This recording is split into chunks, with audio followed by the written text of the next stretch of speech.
और अब बात राम मंदिर चढ़ावा चोरी की करेंगे और इस वक्त की बड़ी खबर सामने आ रही है। आरोपी रमाशंकर मिश्रा और सुभाष श्रीवास्तव को रिमांड पर लिया गया है। अयोध्या जेल से पुलिस ने दोनों को रिमांड पर ले लिया है। कल कोर्ट ने दोनों आरोपी की 14 घंटे की रिमांड मंजूर की थी। चढ़ावा चोरी में दोनों आरोपियों से अब और जो सवाल हैं उनके जवाब तलाशने की कोशिश पुलिस करती हुई नजर आएगी। आरोपियों से पूछताछ होगी, उनके घर भी उन्हें ले जाया जा सकता है। शायद कोई निशानदेही कि कहां पर चीजें छुपाई हैं या कोई ऐसा डॉक्यूमेंट जिसकी जरूरत है। तमाम चीजों को लेकर, तमाम सवालों को लेकर जवाब तलाशने की कोशिश जो एसआईटी और पुलिस करते हुए नजर आएगी।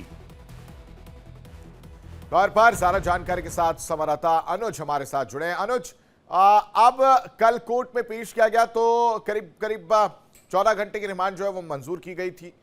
अब पहला स्टेप हो गया है कि अब उन्हें घर भी ले जाया जा सकता है और फिलहाल जेल से अपने पास बुला लिया गया है। और देखिए, सभी तरह की जो 24 घंटे की जो रिमांड मिली थी वो अब आके सुबह 10 बजे खत्म हो जाएगा। उससे पहले उनको मेडिकल करा के जेल के अंदर दाखिल करना पड़ेगा। कई अहम सुराग और इनपुट पुलिस के हाथ लगे, क्योंकि रमाशंकर मिश्रा और सुभाष श्रीवास्तव वो ऐसी कड़ी थी कि सुभाष श्रीवास्तव ही गणना प्रक्रिया का इंचार्ज था, पैरा नंबर 1, और वो सभी चीजों को जानता था कि कैसे कहां पर हेरा फेरी हुई है। दूसरी अपडेट है कि आज शासन को एसआईटी अपनी विस्तृत रिपोर्ट सौंप सकती है। देर शाम तक अपनी एक रिपोर्ट जो आज लास्ट डेट है एसआईटी की उसमें सौंप सकती है। और उसमें कई अहम जो जांच प्रक्रिया है उसमें खुलासे हो सकते हैं। माना जा रहा है कि इसमें चंपत राय को दोषी नहीं ठहराया जाएगा। क्लीन चिट मिलने की संभावना पर इस आधार पर उनको दोषी मतलब आपराधिक कोई एफआईआर नहीं होगी, क्योंकि उनके पर केवल एक लापरवाही और निगरानी में जो उनकी कमजोरियां रही है, कि लापरवाही में भी कमजोरी रही, निगरानी में उनकी कमजोरी रही, और जो कि उनके ऊपर जो जिम्मेदारी थी उसमें कहीं ना कहीं वो लापरवाह रहे, गैर जिम्मेदाराना हरकतें की है, उस पर लेकर इन पर कार्रवाई हो सकती है। पर आपराधिक अगर पृष्ठभूमि से देखें तो उन पर किसी तरह की कोई भी गतिविधियां फिलहाल पुलिस की जांच रिपोर्ट में नहीं मिल रही है। यानी आज ठीक है, आप अनुज एक स्पीच, एक और बड़ी खबर जरा साझा कर लेते हैं। अयोध्या से ही है, राम मंदिर चढ़ावा चोरी के मामले में एक और अपडेट देते हैं। एसआईटी आज मामले की रिपोर्ट शासन को सौंप सकती है। जो खबर अनुज बता रहे थे, एसआईटी आज फाइनल रिपोर्ट पेश कर सकती है। जांच में नए खुलासे और कुछ अतिरिक्त नामों की भी संभावना आप जताई जा रही है। अनुज, क्या जानकारी अभी आपके पास इसको लेकर? बताया जा रहा है कि कुछ और नए नामों को ऐड किया जा सकता है।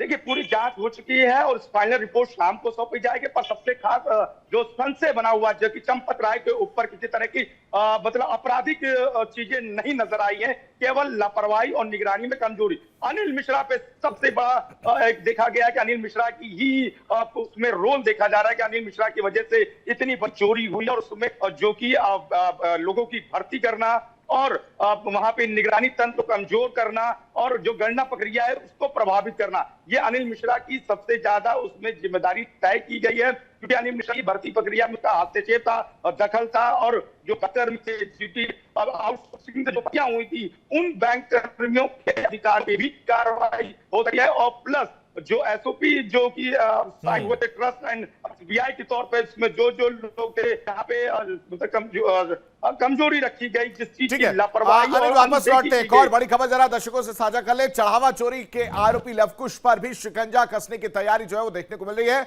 लवकुश का मकान सीज करने की तैयारी में अयोध्या विकास प्राधिकरण ने इसको लेकर नोटिस जारी कर दिया है और कहा जा रहा है कि नियमों का उल्लंघन करके मकान बनाया गया है। तीसरे नोटिस का जवाब न मिलने पर घर को लेकर कार्रवाई की जाएगी। अनुज, एक तरफ तो कानूनी प्रक्रिया के तहत सारी चीजें हो रही, दूसरी तरफ एडीए ने भी अब नोटिस जो है वो भेज दिया है, खासकर अगर हम बात करें लवकुश के मकान को लेकर।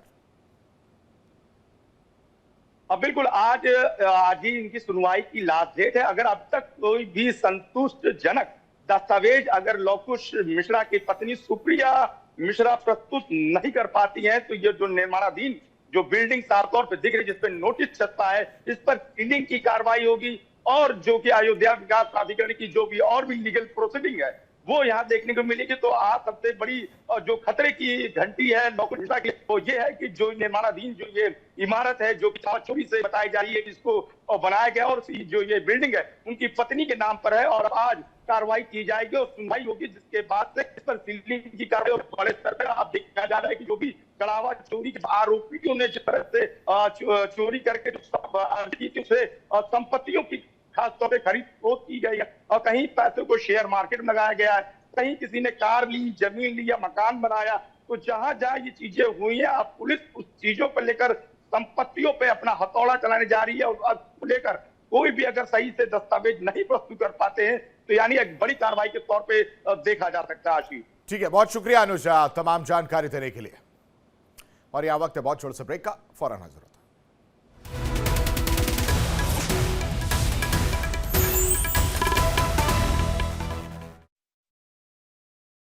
देखिए इंडिया डेली 24/7 अब आपके स्मार्ट टीवी पर। इंडिया डेली मौजूद है सभी डिजिटल प्लेटफॉर्म पर लाइव और लगातार। इंडिया डेली 24/7 हर दिन राष्ट्र को समर्पित।